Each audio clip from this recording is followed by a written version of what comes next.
Hello everyone, welcome back to another video. Now this video I didn't actually know I would be making, at least very close to the previous video, which was my 2024 channel wrap up, sort of like 2024 year in review. And in that video I did mention that I didn't have a full drive yet, and I was looking to get one, but money's a bit tight, so it was just something that was going to be an eventuality.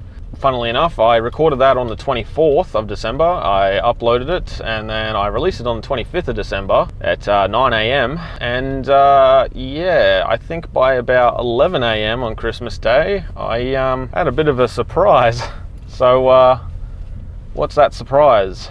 Well, I just happened to be driving it.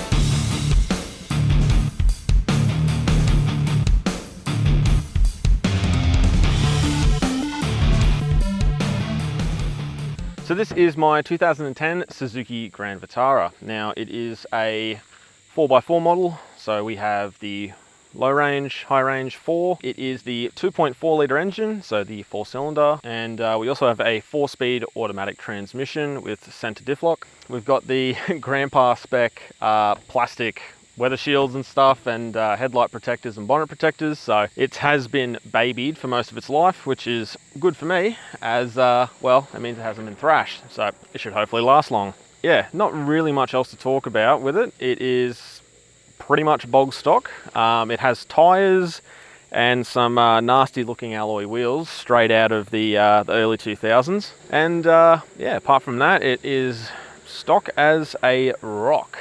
I guess we'll just do a quick walk around of the car. So let's start with the engine.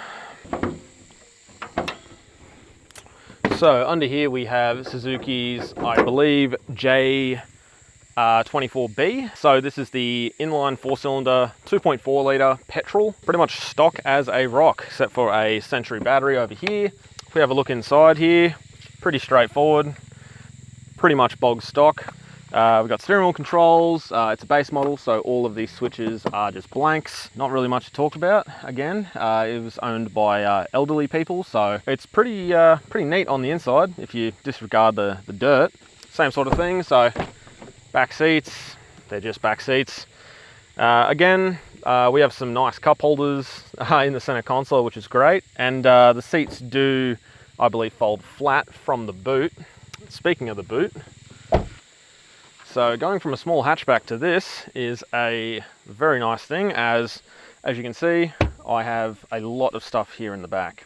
Got my camera gear, GoPro stuff, bag, there's plenty of room. We've even got a little storage pocket, and we also have some in the doors as well, in the back door, don't mind the bog roll. And yeah, we've also got a 12-volt accessory port in the back, which is fantastic for charging my power station. For the most part, that is pretty much all the interior. So we have the stone shield for the bonnet and the headlight protectors. I will actually be pulling these off. So they have a tendency to fall off, and the ones for the bonnets just catch dirt and debris, and it will eventually rust the front of the bonnet, so I'll definitely be taking that off. If this thing only went on road, it would be fine, but being that I plan on doing a lot of trips, camping trips, full driving trips, things like that, I just want to not have to worry about that filling up with dirt and mud and scratching the paint and eventually turning into rust. Apart from that, we also have some weather shields, branded weather shields. All the shields on this car are Suzuki genuine. Again, it was owned by an elderly couple, so I'm assuming this was probably all optioned up from when it was bought. I'm going to now jump on to some of the stuff I plan on doing. Plans for this in 2025, kind of going to go a little easy into it. With the RAV, I went full on.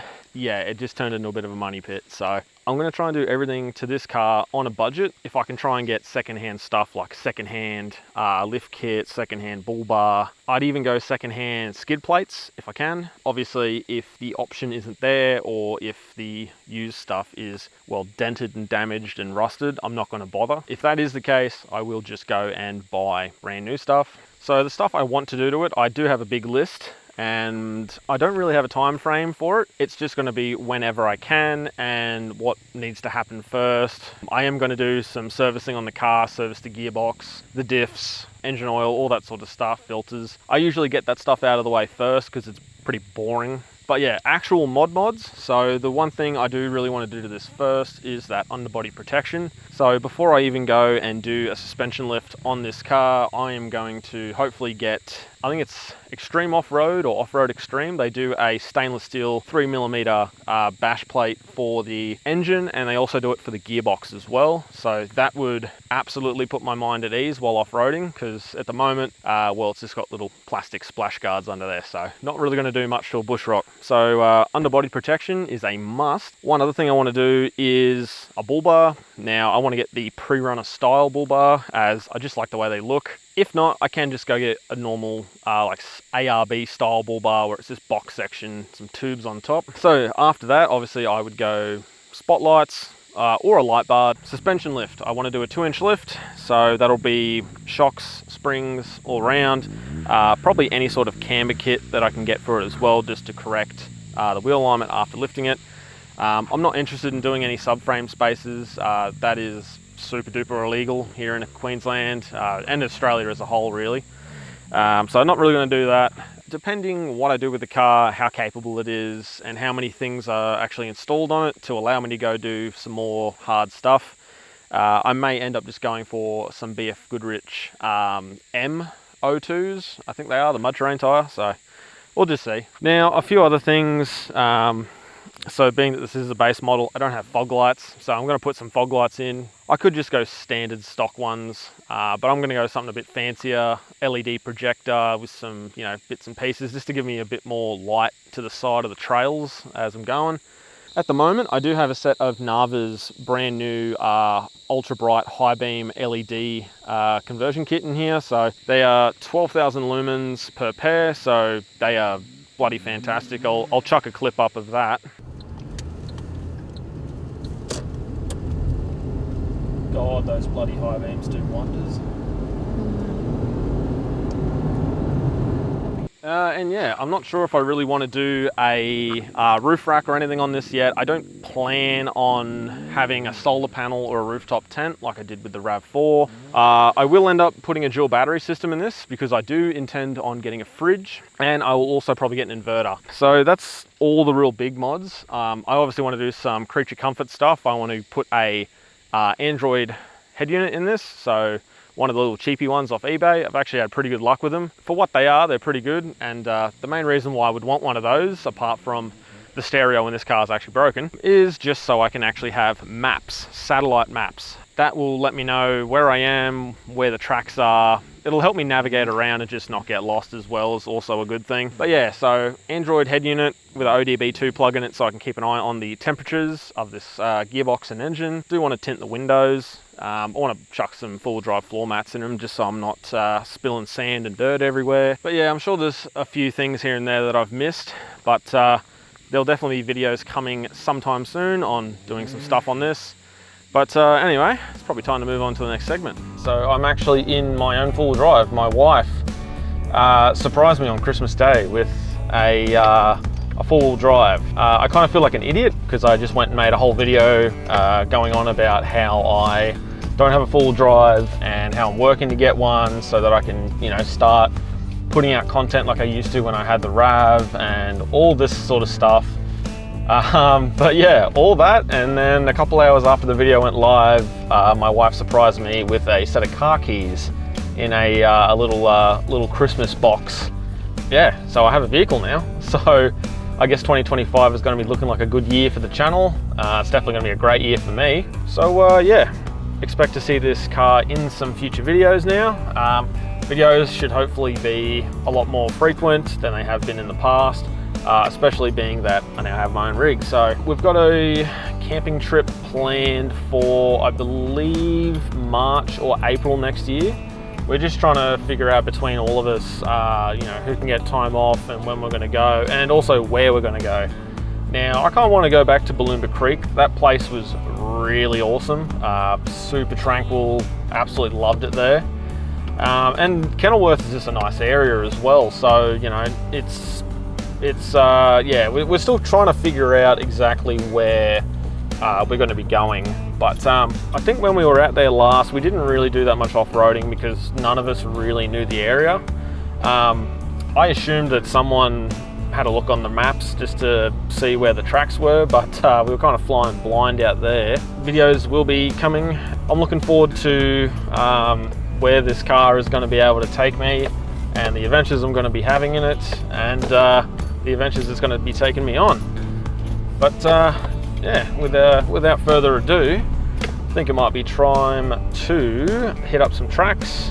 Only a couple, as I don't want to be here when the sun goes down. We'll just give it a little run and see what it can do.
Alrighty, so I'd just like to thank everyone for watching the video, especially if you stayed to the end. Appreciate it very much. So this is my Grand Vitara, which I have affectionately named Vitari. Get ready for some content on this car. Already got trips planned. Mods hopefully will happen sometime soon. Just depends on the budget and the availability. I think this is a start of an exciting new chapter for me and for the channel. If you want to stick around, definitely subscribe, and until next time, I'll see you later.